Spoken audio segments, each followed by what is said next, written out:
아마 하나님이 영광을 받으시 세세에 무궁하도록 있느니라. 아멘. 오늘 설교 제목을 보셨습니까? 수학 시간도 아니고 산수 시간도 아니고, 그죠?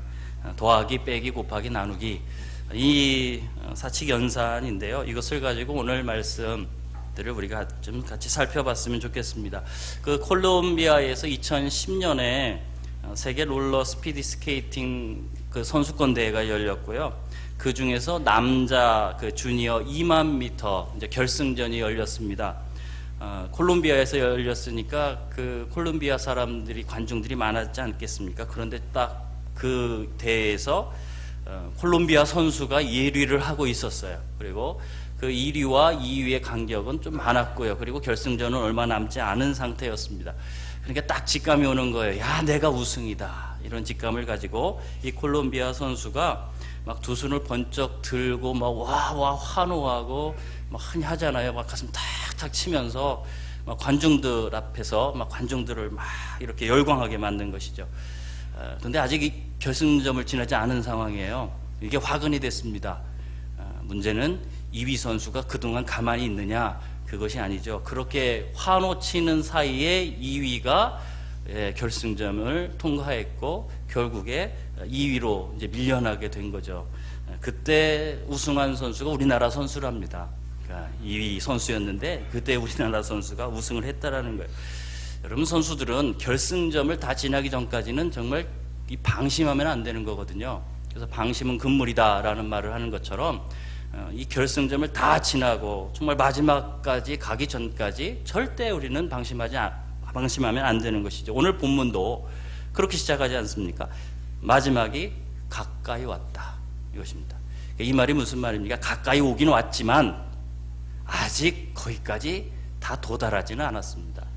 그러니까 우리의 신앙생활, 여러분, 방심하시면 안 됩니다.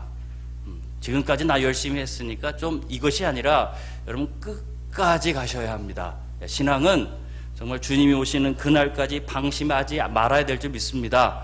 그래서 이 신앙생활 가운데 정말 빼야 될 게 뭐냐? 그건 방심이에요.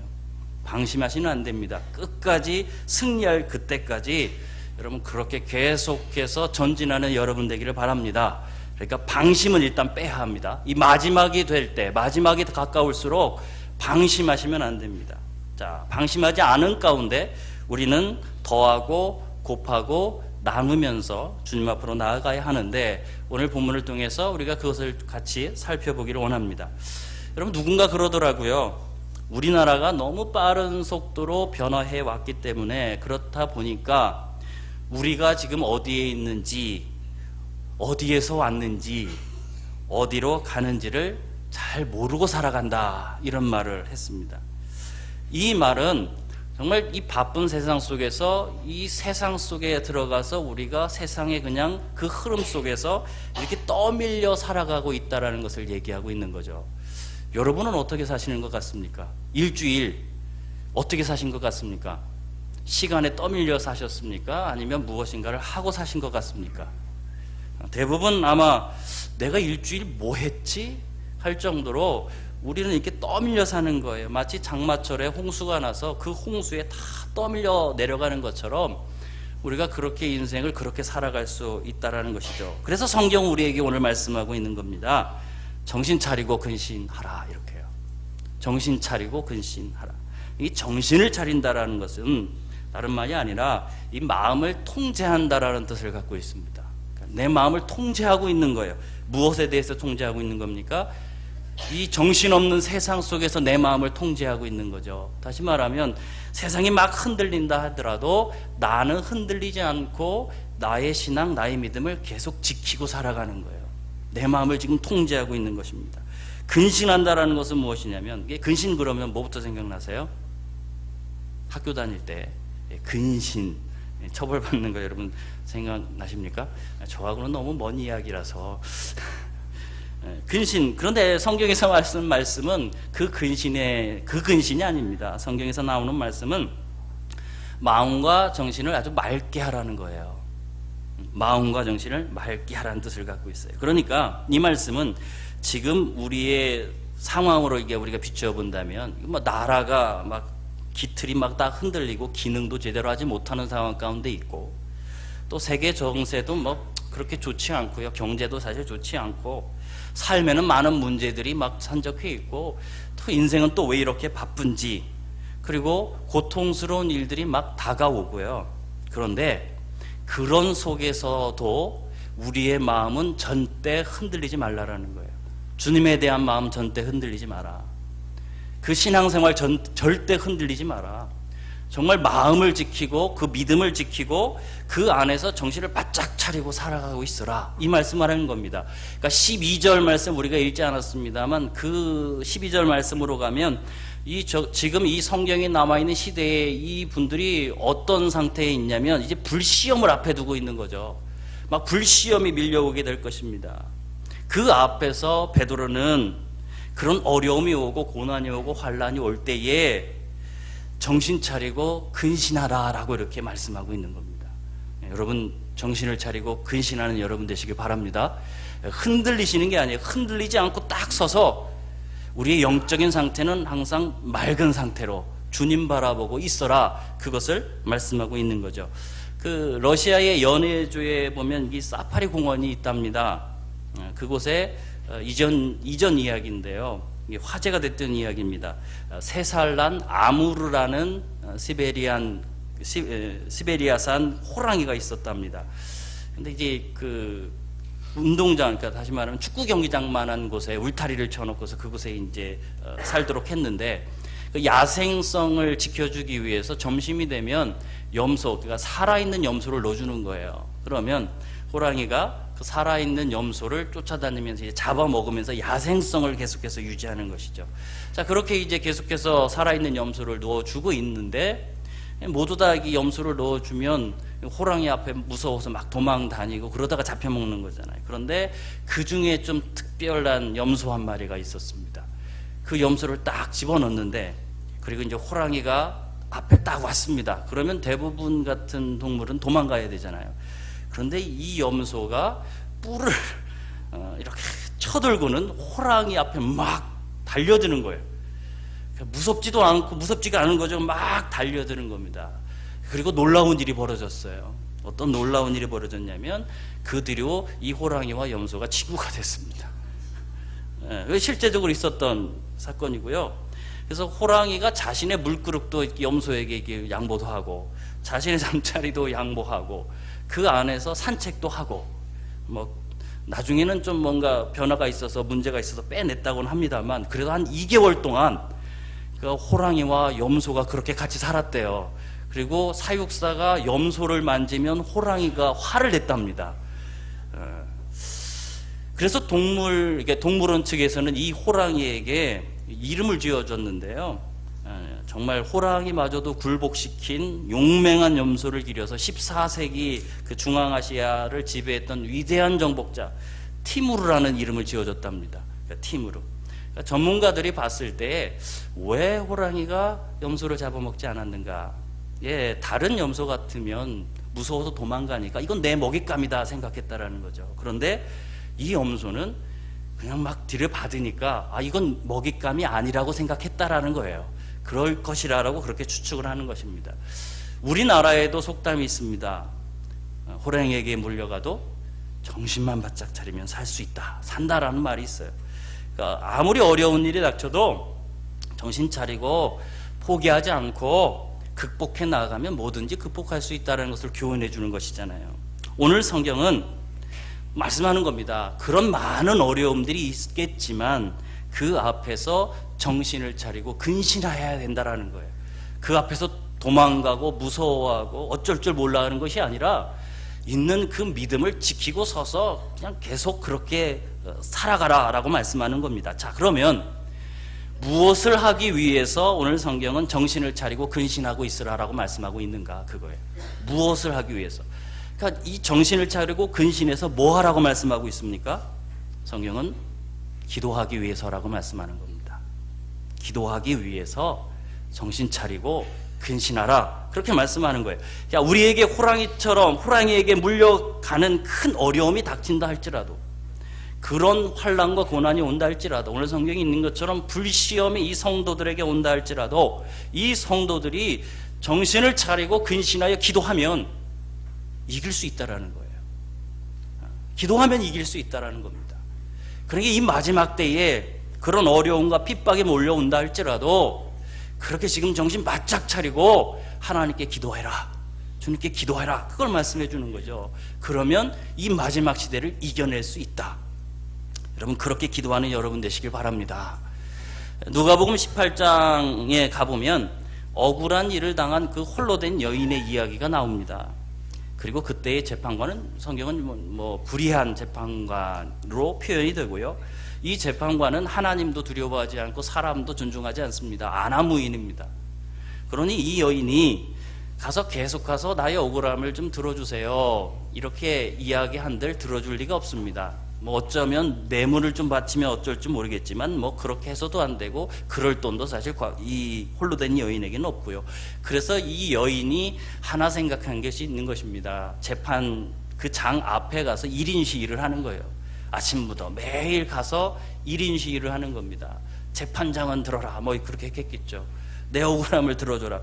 그렇게 매일 하니까 이 재판장이 너무 힘든 겁니다. 짜증이 나는 겁니다. 그래서 들어주었다. 그런 이제 비유의 말씀이 있어요. 자, 거기까지만 들으면 무엇하면 되겠습니까? 하나님께 가서 막 아무거나 졸라요, 그냥 막 매일매일 이야기하면 하나님이 귀찮아서 들어주시지 않을까, 그렇게 생각할 수 있겠습니다만 예수님께서 그 뒤에다가 이제 추신을 붙이시는 것입니다. 그것이 누가복음 18장 7절에서 8절에 있는 말씀이에요. 이 말씀을 우리가 같이 함께 읽겠습니다. 누가복음 18장 7절에서 8절입니다. 함께 읽습니다. 시작. 하물며 하나님께서 그 밤낮 그들에게 오래 참으시겠느냐? 내가 너희에게 이르노니 속히 그 원한을 풀어 주시리라. 그러나 인자가 올 때에 세상에서 믿음을 보겠느냐 하시니라. 무슨 말입니까? 하나님은 이런 불의한 재판과 같지 않다라는 거예요. 그분은 우리를 사랑하시는 하나님이시라는 거예요. 그래서 그 하나님께 기도 드리면 억지로 들어주시는 것이 아니라 우리를 사랑해서 들어주신다라는 거예요. 그런데 마지막 부분이 중요한 겁니다. 뭐라고요? 그러나 인자가 올 때에 세상에서 믿음을 보겠느냐. 이게 무슨 말씀입니까? 하나님은 그렇게 우리를 대해 주심에도 불구하고 이 마지막 때에 그 하나님에 대한 믿음을 가지고 기도하는 사람들을 찾기가 어려울 것이다 라고 예수님께서 말씀하고 계시는 겁니다. 하나님은 그렇게 들어주시는 하나님인데 그 하나님께 기도할 사람들, 낙심하지 않고 믿음을 가지고 끝까지 기도하는 사람들, 마지막 시대에 정신 차리고 근신하여 기도하는 사람들, 그런 사람들을 찾기가 힘들 것이다 라고 주님께서는 말씀하는 거예요. 다시 말하면 기도하지 않는 시대가 될 것이다 라고 말씀하는 거죠. 기도하지 않는 시대가 될 것이다. 여러분, 마지막 시대는 어려운 시대입니다. 영적으로 어렵고 모든 것이 어려운 시대가 될 것입니다. 그렇기 때문에 여러분, 방심하시면 안 돼요. 끝까지 기도하셔야 합니다. 낙심하셔도 안 됩니다. 끝까지 기도하셔야 합니다. 기도에 기도를 더하셔야 합니다. 우리가 얘기합니다. 많이 힘들다고 말씀하시고 많이 바쁘다고 말씀하십니다. 맞습니다. 힘들고 바쁩니다. 예, 그러니까 기도하셔야 하는 겁니다. 그러니까 기도에 기도를 더하셔야 하는 것입니다. 여러분, 다시 강조드립니다만 기도는 시간이 있어서 하는 것이 아니고요, 시간을 내셔서 하는 겁니다. 이 일주일을 살아가는 동안 시간 나서 기도할 수 있는 시간이 얼마나 드시겠습니까? 그것이 아니라 우리는 시간을 내서 기도하셔야 합니다. 여러분, 지금 기도하시는 것에 기도를 더하시기 바랍니다. 예, 기도에 기도를 더하셔야 돼요. 마지막 시대는 정말 기도에 기도를 더하셔야 합니다. 그래야 이기고 승리할 수 있습니다. 그래야 마지막 시대를 준비할 수 있습니다.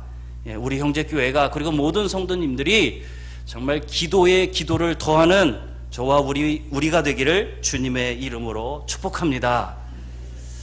예, 앞에서 기도하는 것은 하나님의 사람으로서 가져야 될, 어떻게 보면 이 개인적인 신앙생활, 죄송합니다. 개인적인 신앙생활의 자세 아닙니까? 하나님께 계속 기도를 더하는 삶을 살아가는 것. 자, 그렇다면 그렇게 하나님께 기도하고 그 가운데 하나님을 만나고 그 하나님께서 주시는 은혜들과 그런 힘들과 능력들을 받았을 때 그 힘으로 우리가 무엇을 해야 할까? 그겁니다. 그것을 우리가 무엇하고 살아야 할까? 우리가 이전과 좀 다른 모습들을 계속해서 보이고 있고 좀 뭔가 계속 변화되는 모습들을 보게 되는데, 먼저 사랑이라는 것을 우리가 한번 생각해 봤으면 좋겠습니다. 그냥 제가 어렸을 때 예전을 생각해 보면 사랑이 가정 안에 있죠. 그리고 그 사랑이 가정만 있지는 않았습니다. 그 사랑이 확대되어서 이 이웃 사람들에게 퍼져나갔고, 그래서 내 아이만 소중하게 여기지 않고 다른 집 아이들도 사실 소중하게 여기는 그런 삶을 살았어요. 아마 예전을 기억해 보시면 그랬던 기억들을 여러분은 기억하실 것입니다. 그런데 지금 우리의 모습을 한번 보세요. 그 사랑이 계속해서 확대되지 않고 계속해서 어떻게 해요? 축소되는 것 같지 않습니까? 자꾸 우리 가족만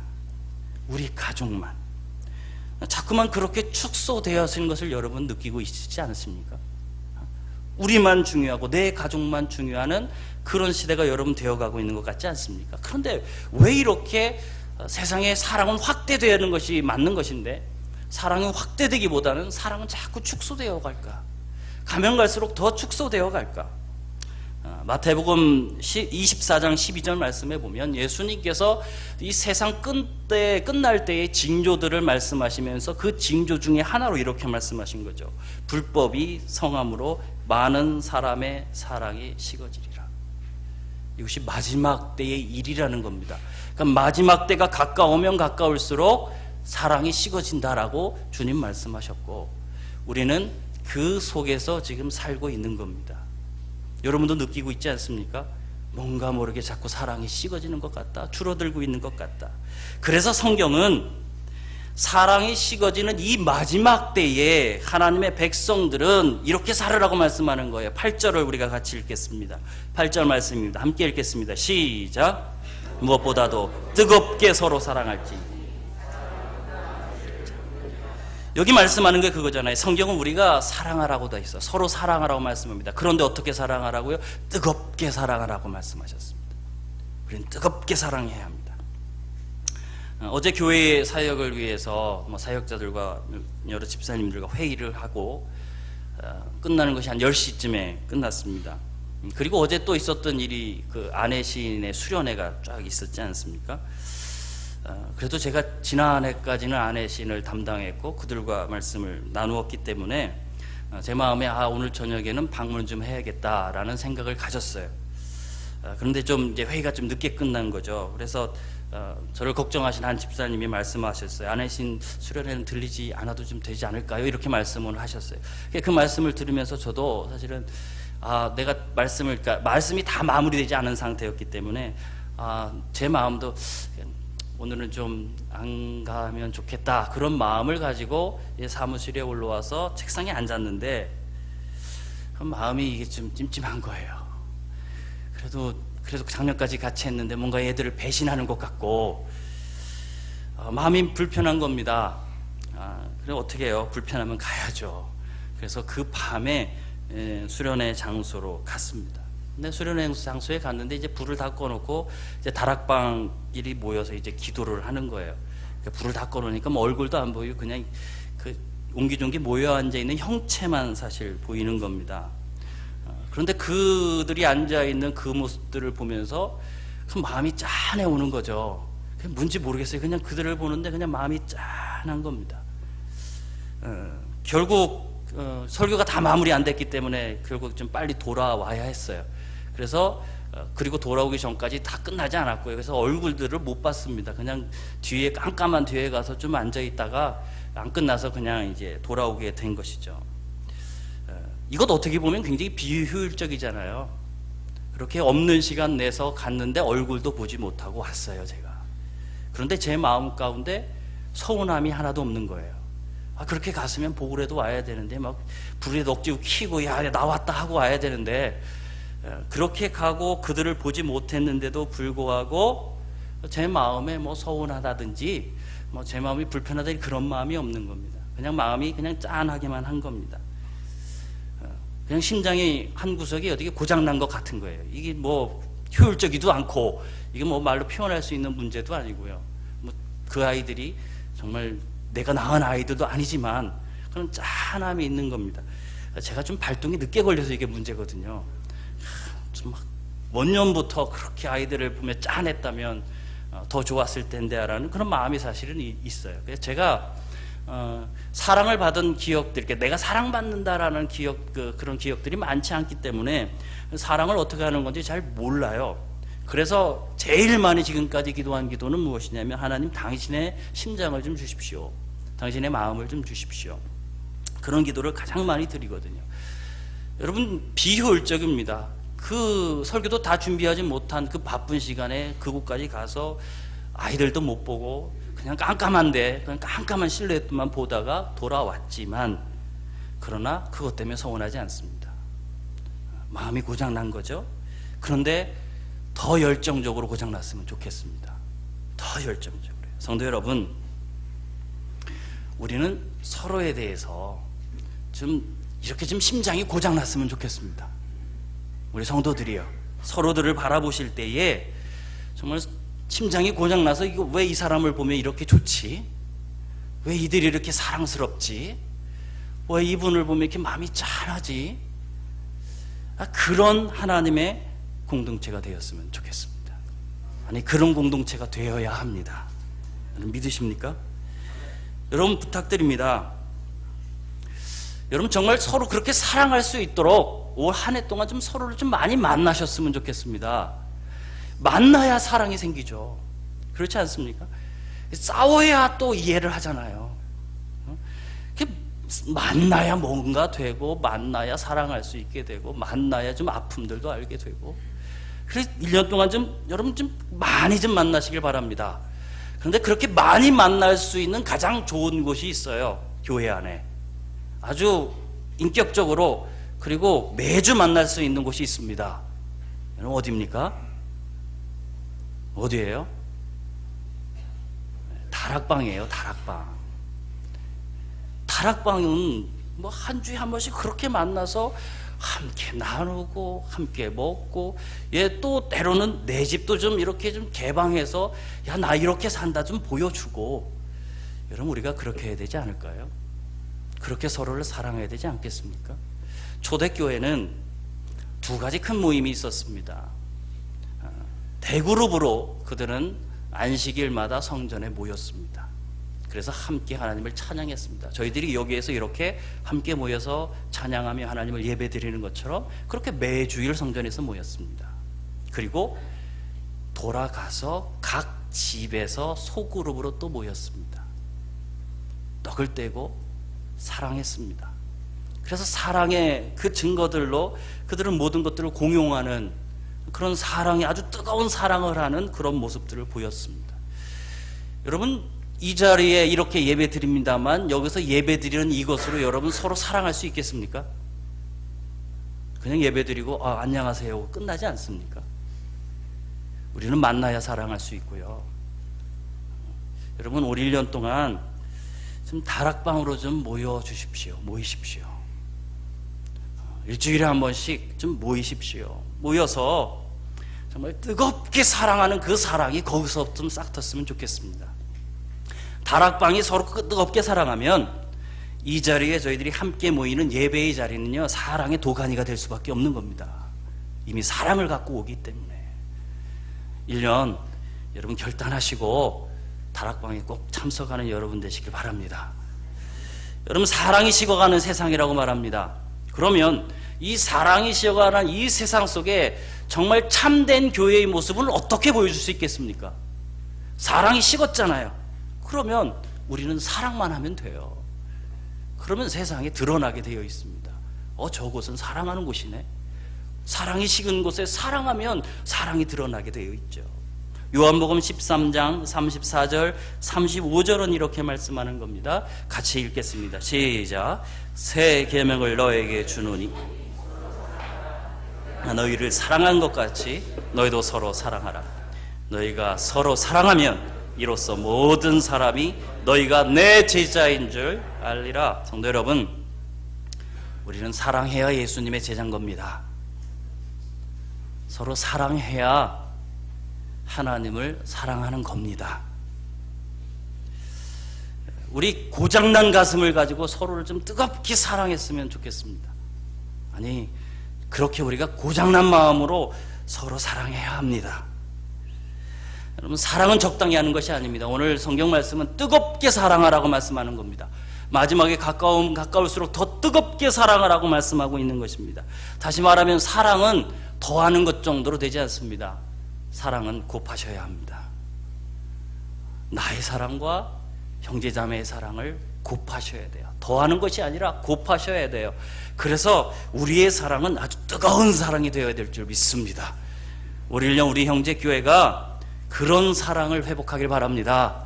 정말 사랑을 곱해서 정말 서로 정말 뜨겁게 사랑하는 하나님의 공동체가 되기를 주님의 이름으로 축복합니다. 지금 우리는 뭐 빼고, 그죠? 더했고, 곱했습니다. 바로 앞에서는 교회의 사랑으로 곱하자, 우리 그렇게 말씀을 나눴습니다. 그러면 그렇게 사랑을 곱해서 우리가 해야 될 일이 무엇일까? 그렇게 사랑을 곱하고 곱해서 그 사랑을 가지고 우리가 무엇을 할까? 여러분, 사랑을 가지고 무엇 하셔야 됩니까? 막 내 안에 사랑이 곱해져서 내 안에 사랑이 가득해요. 무엇 하셔야 돼요? 나누셔야 되는 거죠. 사랑은 나누셔야 되는 겁니다. 흔히들 우리가 갈릴리 바다는 계속해서 물을 흘려보내서 그것은 살아있는 바다라고 얘기하고, 사해 바다는 받기만 하고 흘려보내지 않기 때문에 죽은 바다라고 우리가 흔히들 이야기하지 않습니까? 그러니까 사랑은 흘려보내야 되는 겁니다.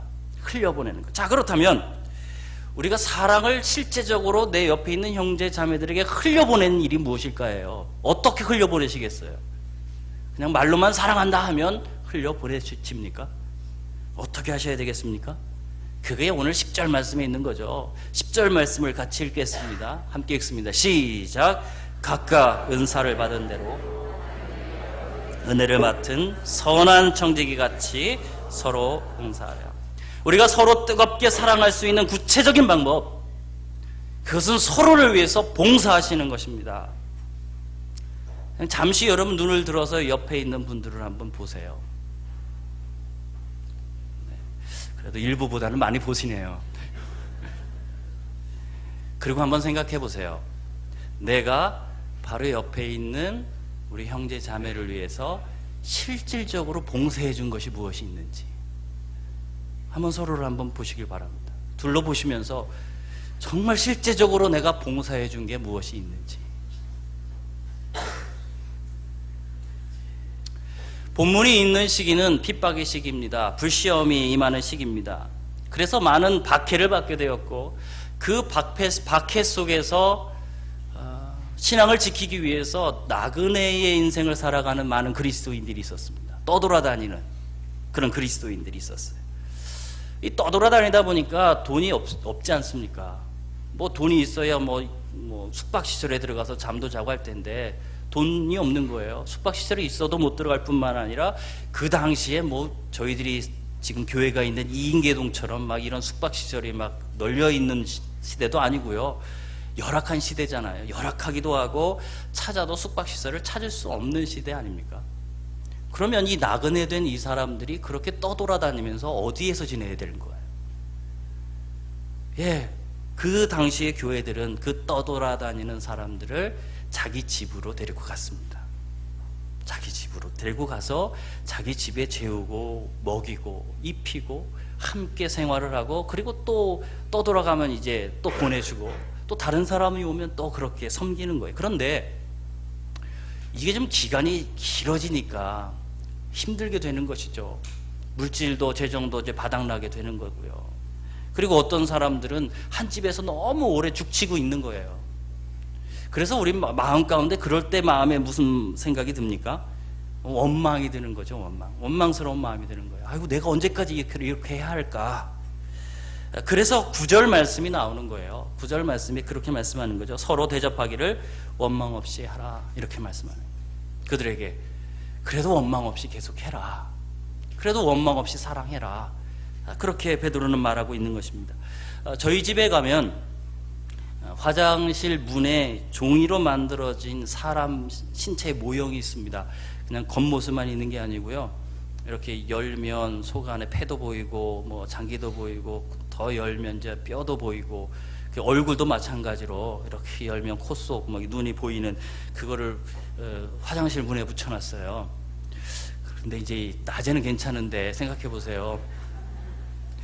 특별히 아이들이 깜깜한 밤에 그 앞에 딱 가면 그게 딱 자기를 기다리고 있거든요. 그래서 처음에는 아이들이 좀 무서워했습니다. 지금은 익숙해 합니다만. 그래서 처음에는 무서워했는데 어느 날인가 집에 들어가 보니까 그 모형의 얼굴에다가 그 하얀 수건을 딱 얹어놨더라고요. 그래서 이거 왜 얹어놨어? 그러니까 아이들이 나 앞에 가면 그게 자기를 쳐다보는 것 같아서 무섭다라고 그걸 가려준 거예요. 지금도 이렇게 얹어져 있는 상황인데, 여러분, 몸에는 정말 수많은 기관들이 있고 수많은 지체들로 사실 이루어져 있죠. 그런데 그 수많은 지체 중에 만약 한 지체만이라도 일하는 것을 멈춘다면, 내 몸에 있는 지체의 한 일부분 중에 그 지체가 일하는 것을 멈춘다면 그 몸은 어떻게 되겠습니까? 건강을 잃어가기 시작할 겁니다. 몸이 불편하기 시작할 것입니다. 왜 우리가 원망 없이 대접하고 끊임없이 원망 없이 봉사해야 되는가? 그것은 교회는 주님의 몸이기 때문이고, 그 몸에 우리가 그 몸의 각 지체이기 때문이에요. 그래서 우리는 그 사역을 포기할 수 없는 것입니다. 오늘은 우리 각자 한 사람, 즉 지체에 대해서 말씀을 우리가 나누겠지만, 지난주에는 머리 대신 예수 그리스도, 그분에 대해서 우리가 나눴지 않습니까? 그리고 그 예수 그리스도가 교회에 충만해야 한다, 우리가 그것을 나누었다면, 오늘은 그 예수 그리스도의 몸된 교회의 그 몸, 그리고 그 몸을 이루고 있는 지체들인 우리를 좀 생각해야 하는 것이죠.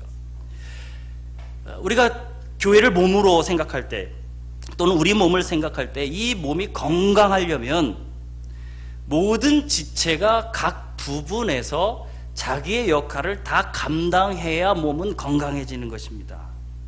자, 그러면 이 몸을 위해서 봉사하는 일, 그리고 교회에서 한 지체로서 사역하는 일, 그렇게 한 지체로서 사역할 때 결국에 그것이 누구에게 유익이 될 것인가?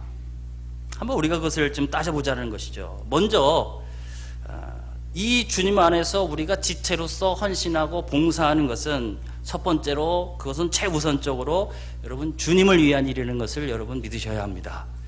교회 일은 그냥 누가 하라고 해서 하는 것이 아니라 주님을 위해서 하셔야 돼요. 하나님의 영광을 위해서 하셔야 됩니다. 성경 11절 말씀을 보면, 사역하는 사람들 중에 말로 사역하는 사람들은 자기 말로 하지 말라고 말씀하셨습니다. 하나님의 말씀을 하는 것처럼 하라고 말씀하셨어요. 봉사하는 사람들은 자기 힘으로 하지 말라고 하셨습니다. 하나님의 공급하시는 힘으로 해야 된다라고 말씀해 주셨습니다. 왜 그렇습니까?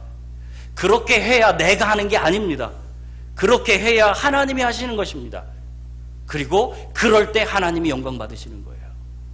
그래서 하나님 앞에 우리 지체로서 봉사할 때는 그렇게 하는 것입니다. 주님을 위해서, 하나님의 영광을 위해서 하는 것입니다. 두 번째, 몸을 위해서 사역하는 것, 몸을 위해서 봉사하는 것, 그것은 무엇입니까? 그것은 곧 여러분의 옆에 있는 형제 자매들을 위해서 하는 겁니다. 성경은 분명히 말씀하죠. 서로 봉사하라고요. 조금 전에도 여러분 말씀을 드렸습니다만, 정말 서로를 위해서 무엇을 봉사하셨습니까? 실제적으로요. 여러분, 주님의 몸된 교회를 위해서 봉사한다는 것은 바로 옆에 있는 형제 자매를 위해서 봉사하는 것입니다. 이들의 유익을 위해서 봉사하시는 것입니다. 그리고 그것이 정말 사랑의 실천인 거예요. 자, 그리고 마지막으로 이 일은 여러분 결국 보시면 여러분 자신을 위한 것이라는 것을 기억하셔야 돼요. 나 자신을 위한 것이다. 조금 전에도 말씀드렸습니다만 한 지체가 몸의 한 부분의 기능을 다 할 때 몸이 건강하다고 말씀을 드렸어요. 그런데 나는 그 몸의 뭐예요? 지체예요. 그러면 누가 건강해지는 겁니까? 내가 건강해지는 겁니다. 결국 몸을 위해서, 내 형제자매를 위해서, 주님의 몸된 교회를 위해서 헌신하고 봉사하는 것은요, 결국에 가다 보면 나를 위한 것이 돼요. 사실 그렇게 할 때 몸이 건강해지고, 그럴 때 우리가 건강해지는 거예요. 내가 건강해지는 것입니다. 여러분, 그렇게 봉사는 서로를 위해서 나누어서 해야 될 줄 믿습니다. 서로 봉사하셔야 됩니다. 몇몇의 능력 있는 분들이 봉사하는 것이 아니고, 여러분, 몸이 정상적으로 움직여지려면 교회의 모든 성도가 한 분야 이상에서 다 사역하셔야 되는 겁니다. 그분들이 모여서 몸을 이루니까요. 그리고 여러분은 한 분야 이상에서 탁월하시다라는 것을 또 아셔야 합니다. 그것은 왜 그러냐면 10절 말씀에 있는 거죠. 10절 말씀을 같이 읽어보겠습니다. 함께 읽습니다. 시작. 각각 은사를 받은 대로 하나님의 여러 가지 연한 청지기 같이 서로 봉사하라. 예, 하나님 우리 사람들에게 하나님의 은혜로서 우리에게 은사를 주셨다라는 겁니다. 그래서 여러분은 정말 한 분야 이상에서 탁월하실 수 있습니다. 내가 탁월한 게 아닙니다. 하나님이 주신 은사 때문에 탁월할 수 있다는 것을 여러분 기억하십시오. 오늘 우리가 청지기 임명식을 하는 날입니다. 간지로 들어가 있는, 속지로 들어가 있는 그 명단들을 한번 보시면 오늘 성경 무엇보다 선한 청지기같이 서로 봉사하라 말씀하셨죠. 그리고 오늘 우리는 청지기 임명식을 하고 있는 것이죠. 그 안에 있는 명단들에 있는 그 모든 분들이 사역한다면 여러분 우리 교회 어떻게 될까요? 이 명단에 있는 모든 분들이 사역한다면. 아니요, 이 안에 명단이 없어도 괜찮습니다. 내가 형제교회의 지체라고 느끼고 있고 그 모든 분들이 다 같이 한 분야 이상에서 여러분 사역한다면 형제교회는 어떻게 변화될까요? 여러분 상상이 가십니까?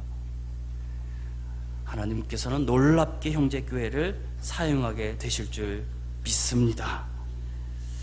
여러분, 봉사는 나누는 겁니다. 봉사는 나누는 것이고 봉사를 통해서 우리는 사랑을 나누는 것입니다. 올 1년 동안 여러분 결단하셨으면 좋겠습니다. 나 1년 동안 우리 형제교회, 내 몸된, 주님의 몸된 교회, 그리고 지체로서 나 한 분야 이상에서 사역해 보겠다. 여러분 그렇게 결단한 여러분 되기를 바랍니다.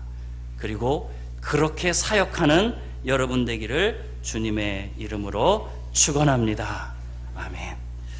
이 시간에는 저희들 청지기 임명식을 거행하도록 하겠습니다. 먼저